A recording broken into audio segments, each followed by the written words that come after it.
Hello, good morning, students. This is our English extra class for HBSC students.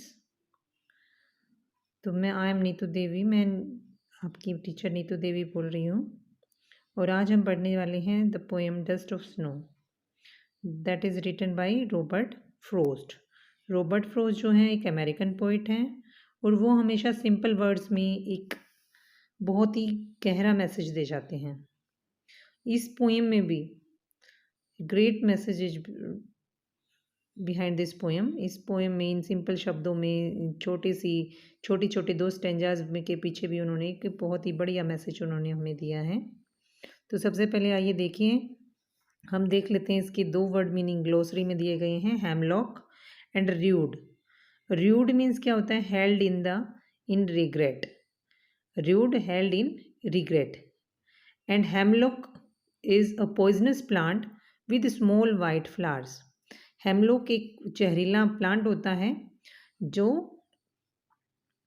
White plant, छोटे छोटे white colour के flowers उसके ऊपर आते हैं। और यहाँ पर हेमलॉक जो है इट रिप्रेजेंट्स सोरो, सैडनेस, ईविल। तो आपको ये याद रखना है कि hemlock and crow represents sorrow and evil. ये बुराई का प्रतीक है, ये दुख का प्रतीक है, सैडनेस को दिखाते हैं। And the snow, dust of snow, dust means the small particles of snow. Snow की, बर्फ की छोटे छोटे पार्टिकल्स जो होते हैं उनको बोला है डस्ट ऑफ स्नो। और dust of snow represents Joy. Dust of snow जो है वो रिप्रेजेंट करती है जॉय को। तो Robert frost the great American poet Robert frost हमें बताते हैं, कहते हैं अपने पहले स्टेंजा में द क्रो। एंड यहाँ पर हम जान लेते हैं एक बार थोड़ी सी इसकी पृष्ठभूमि के बारे में कि पोइट कहाँ है, वो क्या कर रहा है, हाउ इज हिज मूड। तो poet is sitting under a hemlock tree. एक हेमलॉक पेड़ के नीचे बैठा है। अब हेमलॉक पेड़ के नीचे जाके क्यों बैठा? वो जहरीले पेड़ के नीचे जाके बैठा है। क्यों? Because he is in sad mood. तो इसीलिए उसे हेमलॉक पेड़ के नीचे जाके बैठा। आपने देखा होगा जब हमारा मूड खराब होता है तो हमें कुछ अच्छा नहीं लगता, हम एकांत में जाके बैठना पसंद करते हैं। तो same situation is here with poet. ये रॉबर्ट फ्रोस्ट बताता है कि the poet in this poem is sitting under a hemlock tree. At the same time a crow came. He shook down dust of snow on the poet, and that dust of snow changed his mood. His sadness changed into happiness, and his whole day, the remaining day, saved by that dust of snow. इसी कारण से dust of snow जो है वो Joy का को represent कर रही है, जॉय का सिंबल है। तो आप देखिए लाइन टू लाइन में पढ़ाते हैं आपको। The way a crow shook down on me dust of snow from a hemlock tree. जिस प्रकार से, द वे, जिस प्रकार से एक कौवे ने, एक क्रो ने शूक डाउन ऑन मी, हिलाकर मुझ पर नीचे गिराया, the dust of snow, snow के particles, small particles of snow को जैसे ही मेरे ऊपर गिराया, फ्रॉम अ हेमलॉक ट्री, एक हेमलॉक के पेड़ से। तो it was a winter season, snowy season था। The tree was behind the the poet was behind the poisonous tree, hemlock tree. And at that tree was covered with snow, snow से ढका हुआ था वो पेड़। और at the same time a crow came, he shook down some particles of snow on the poet.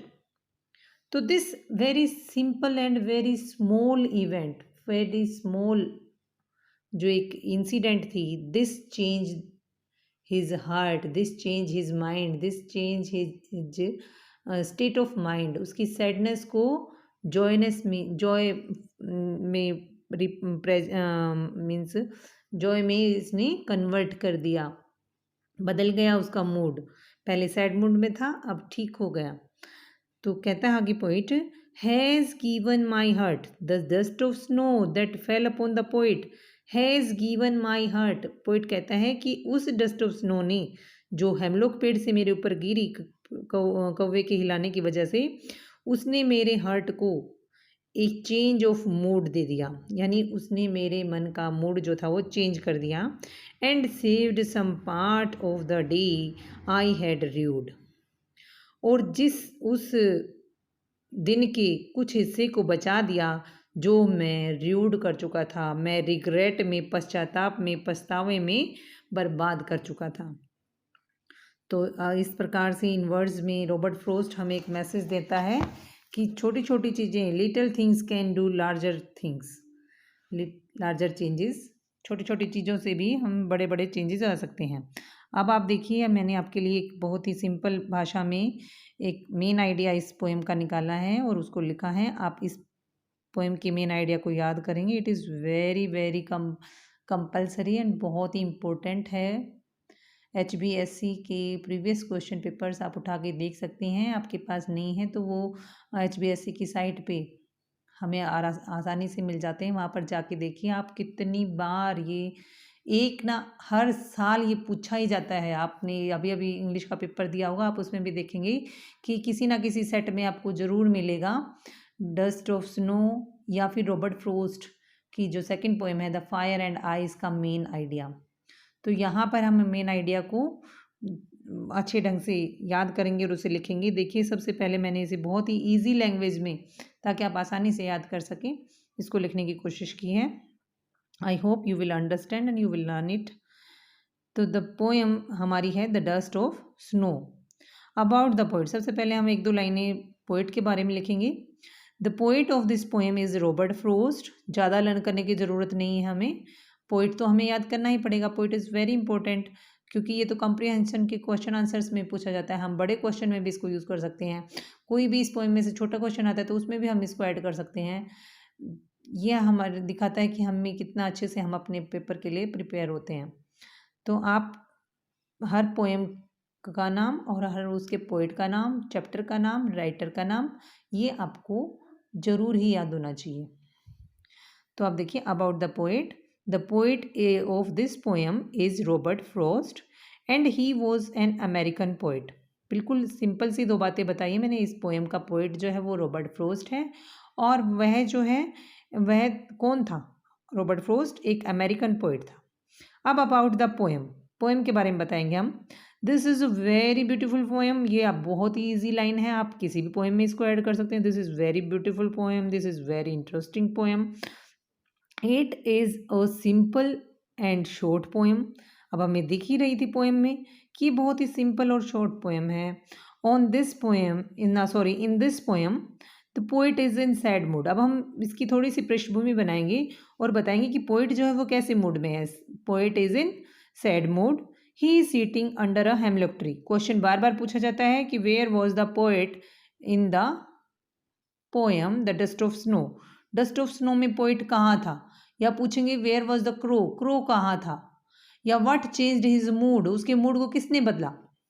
तो आप ये क्वेश्चंस पोएम में पढ़ते हुए आपको समझ में आ गया होगा कि पोइट कहाँ है, क्रो कहाँ है, और किस चीज़ ने पोइट के मूड को चेंज किया, पोइट कैसे मूड में था। तो आप इन क्वेश्चंस के आंसर आप दे सकते हैं अगर आप ये समरी याद करेंगे तो। इसमें सारी चीज़ें लिखी हुई हैं।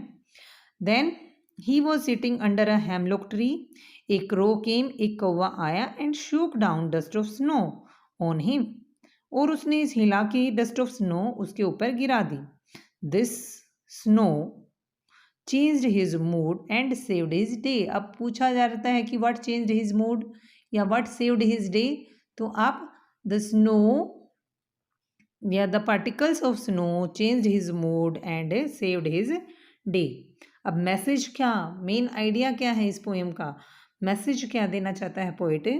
वो बताता है कि little things can do larger things, little thing can do larger things. यानी कि स्नो का, जिस प्रकार से हमने पोएम में देखा, स्नो का पोइट के ऊपर गिरना बहुत ही छोटी चीज़ थी, बहुत ही आम बात थी। अब ऊपर बर्फ़ है पेड़ पर जमी हुई, उस पेड़ को अगर कोई भी थोड़ा सा भी हिलाएगा, हवा से भी अगर वो हिलता तो वो उसके ऊपर गिरता, लेकिन उसके गिरने से जो इफ़ेक्ट हुआ दैट वाज लार्जर, वो काफ़ी अच्छा था, काफ़ी पॉजिटिव था और बड़ा था। तो यही बात, यही मैसेज हमें देना चाहता है कि ज़रूरी नहीं कि बड़ी चीज़ें ही बड़ा काम करें, छोटी छोटी चीज़ें भी बड़ी चीज़ें बड़ी काम कर सकती हैं। तो यहाँ पर ये कुछ क्वेश्चंस हैं जो रिपीटेडली हमारे एचबीएससी के क्वेश्चन आंसर्स में, एचबीएससी के पेपर में पूछे जाते हैं। तो पहला पोएम है ना, सॉरी, पोएम बेस्ड क्वेश्चन है पहला। What is the name of the poem and the poet. ये हम सबको पता है कि पोएम का नाम क्या है, पोएट का नाम क्या है। तो you can write the answer. आप बता सकते हैं कि पोएम का नाम है, the name of the poem is the dust of snow written by Robert Frost. अब अगला क्वेश्चन है, next question is how was poet's mood. Poet का मूड कैसा था। तो poet was in sad mood, sad में ही था ना, सैड था वो। Where was the poet and the crow. Poet और क्रो थे कहाँ। The poet was under a hemlock tree, under means नीचे, and the crow was in the hemlock tree. What changed poet's mood. अब इसमें main event क्या हुई, poet का mood change हुआ। तो ये हुआ कैसे, किस चीज़ ने, व्हाट, किस चीज़ ने चेंज किया उसके मूड को। तो the dust of snow, the small particles of snow, या फिर the dust of snow changed his mood. तो आप इस प्रकार से इस पोएम की मेन आइडिया है उसको अच्छी तरह से लर्न करेंगे और इन क्वेश्चंस के आंसर अपने आप बना के लिखेंगे। और कमेंट सेक्शन में अगर आपको कोई और क्वेश्चन इस पोएम से बेस्ड, अगर आप किसी और प्रश्न का उत्तर चाहते हैं तो you can right that. Okay, thank you, have a nice day.